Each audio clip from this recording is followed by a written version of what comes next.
2026 का साल चल रहा है और दुनिया एक ऐसी टेक्नोलॉजी के डोर पर खड़ी है जो अगले 4 सालों में एशिया का पूरा पावर मैप बदल देगी। ये टेक्नोलॉजी है आर्टिफिशियल इंटेलिजेंस और एआई की इस रेस में दो सुपर पावर्स आमने सामने हैं।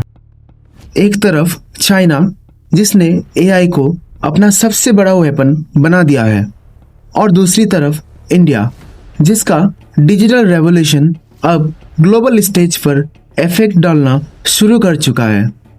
सवाल सिंपल है, 2030 तक एआई वॉर का विनर कौन होगा? आज 2026 में चाइना एआई के मामले में दुनिया के टॉप 2 कंट्रीज में शामिल है। चाइना के शहर 600 मिलियन स्मार्ट कैमरा से भर चुके हैं जो फेशियल रिकॉग्निशन और बिहेवियर ट्रैकिंग एआई से कनेक्टेड होते हैं। चाइना की मिलिट्री 2025 से ही AI powered drones, robot soldiers और ऑटोनोमस बैटलफील्ड सिस्टम्स टेस्ट कर रही है।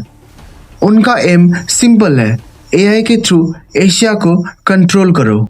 लेकिन 2026 की इंडिया को अंडर एस्टिमेट करना एक डेंजरस गलती होगी। इंडिया के पास दुनिया का सबसे बड़ा डिजिटल डेटा है।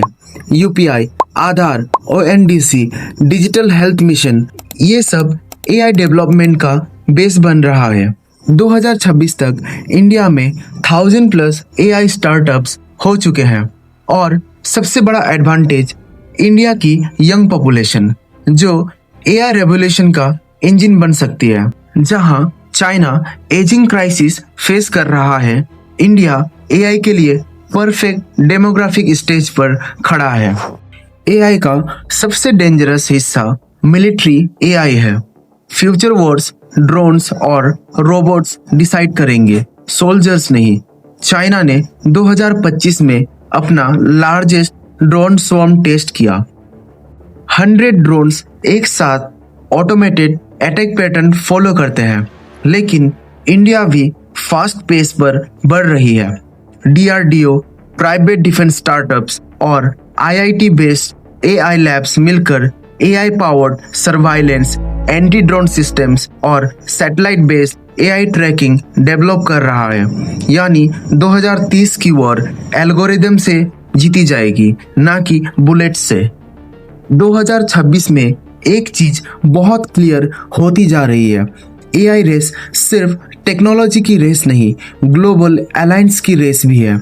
चाइना पर एआई सैंक्शंस लग रहे हैं। सेमीकंडक्टर बैन अब भी उनके इनोवेशन को स्लो कर रहा है। दूसरी तरफ इंडिया, यूएस, जापान और यूरोप के साथ मिलकर ग्लोबल एआई सेफ्टी अलायंस का इम्पोर्टेंट मेंबर बन चुका है।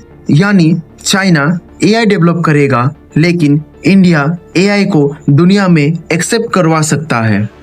और यहाँ आता है सबसे बड़ा ट्विस्ट, चाइना का एआई पावरफुल है, लेकिन चाइना का एआई रेस्ट्रिक्टेड भी है। चाइना का डेटा टाइटली कंट्रोल्ड, बायस्ड और क्लोज इकोसिस्टम में लॉक्ड है। इंडिया का एआई मॉडल ओपन सोर्स और डेमोक्रेटिक हो सकता है और दुनिया को एक रिलायबल न्यूट्रल एआई चाहिए जो चाइना का ना ही हो तो बेटर है।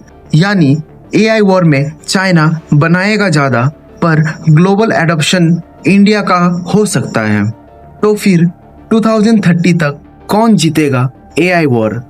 2026 की रियलिटी ये कहती है कि चाइना आज स्ट्रॉन्ग पोजीशन में है, लेकिन चाइना की ग्रोथ स्लो हो रही है। पॉपुलेशन एजिंग, इकोनॉमी प्रेशर और सैंक्शंस की वजह से एआई स्पीड डाउन हो सकती है। इंडिया 2026 में फास्ट ट्रैक पर आ चुका है। ग्लोबल पार्टनरशिप, यंग टैलेंट और एआई रेडी इकोसिस्टम के साथ एआई वॉर का विनर वो देश होगा जिसके पास फ्रीडम, डेटा और इनोवेशन का कॉम्बिनेशन हो। और अगर इंडिया ने अपना मोमेंटम मेंटेन रखा तो 2030 तक इंडिया एआई वॉर में चाइना को सरप्राइज डिफीट दे सकता है, क्योंकि आने वाले सालों में एशिया का फ्यूचर एआई डिसाइड करेगा और एआई कौन लीड करेगा, ये रेस अब शुरू हो चुकी है।